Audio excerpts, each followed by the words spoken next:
استكمالا لحالة النشاط السينمائي المصري في الصيف، دخلت امبارح في السينما فيلم درويش، واللي كان من اكتر الافلام اللي انا متفائل بيها في الموسم، لاننا عندنا كاست بحبهم وكلهم دمهم خفيف، ومعانا واحد من المخرجين اللي اثبتوا نفسهم مؤخرا وهو وليد الحلفاوي، من خلال تقديم واحد من افضل الافلام في السينما المصرية مؤخرا، وهو فيلم وش في وش. ده غير ان الانتاج لمحمد حفظي صاحب روائع كتير في السينما المصرية وافلام قيمتها الفنية عالية، واخرهم واحد من اهم الافلام وهو البحث عن منفذ لخروج السيد رامبو. واخيرا العودة الى حقبة الاربعينات وقت الاحتلال الانجليزي، ودي من اكتر نوعية الافلام اللي حقيقي بحب اشوفها، وكمان لو معمولة حلو. وفيلمنا ده قدامه تحدي لانه مش بيفرض على نفسه تصنيف، يعني ما تدخلش الفيلم بنية انك هتشوف ضحك من الجلدة للجلدة زي فيلم الشاطر مثلا. لا، الكوميديا في فيلم درويش هي مجرد وش اخير كده، نقدر نقول تخفيف الجو، ويبقى الفيلم الاطار بتاعه بس هو الكوميدي، انما الافيهات والحاجات دي بتتقال بشكل مش كتير، ولكن لما بتتقال حقيقي بتجيب ضحك كويس جدا. ونجح في ده الثلاثي اللي اكتر من رائع بالنسبه لي وفي الفورمه جدا، عمرو يوسف، مصطفى غريب، محمد شاهين، وكلهم حقيقي اكدوا على خفه دمهم وليهم مشاهد تضحك كتير. وعلى الناحية التانية احنا عندنا قصة بتتجدد كل شوية، وده خلى تجربة المشاهدة ممتعة ومش مملة حتى لو مدة الفيلم طولت عن الرين تايم المعتاد في السينما المصرية.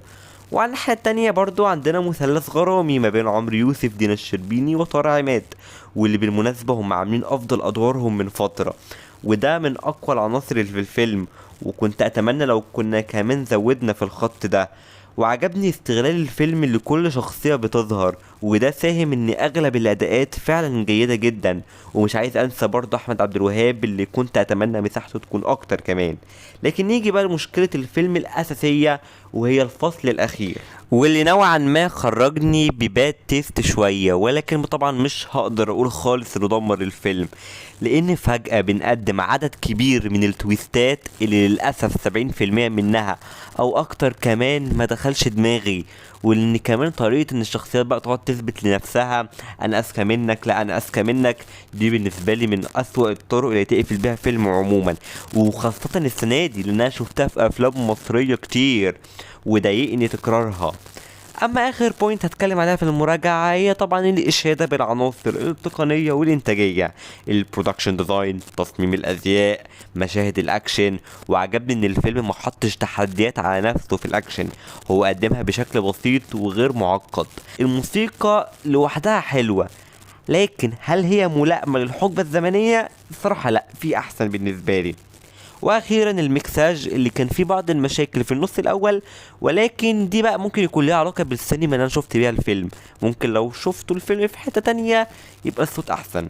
فيلم درويش بكل تأكيد التجربة الأمتع في الصيف، عنده عناصر مميزة جدا، خفة دم من كل الكاست، قصة مليانة أحداث مفيهاش ملل، وبكل تأكيد لا يعني فيلم يتقال انه فعلا متعوب عليه وفيه مجهود، عكس افلام تانية اتجهت شوية لبعض التكاسل. تقييمي النهائي 8 من 10. اما بالنسبة لترتيب افلام موسم الصيف اللي هم 4 افلام انا حضرتهم، وده بالنسبة لي الصراحة انجاز، لان انتوا عارفيني مش بميل اكتر للسينما المصرية.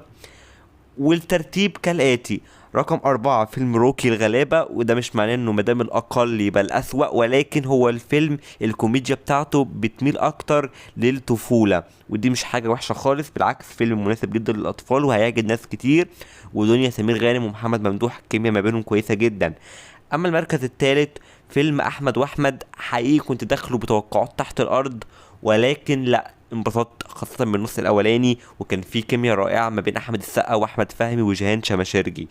المركز التاني فيلم الشاطر، ده برضو من الأفلام اللي أنا دخلت وكان توقعاتي تحت الأرض، لا خرجت بضحك كتير وخاصة من مصطفى غريب، ففيلم فعلا برضو جامد جدا. أما طبعا المركز الأول هو فيلم درويش كأكتر فيلم انبسطت بيه في موسم الصيف. وبس دي يعتبر قيمتي انا الشخصيه. وطبعا انا بالنسبه لي ال4 افلام هم خروجات جميله جدا، وهتضحك وهتنبسط وكل حاجه.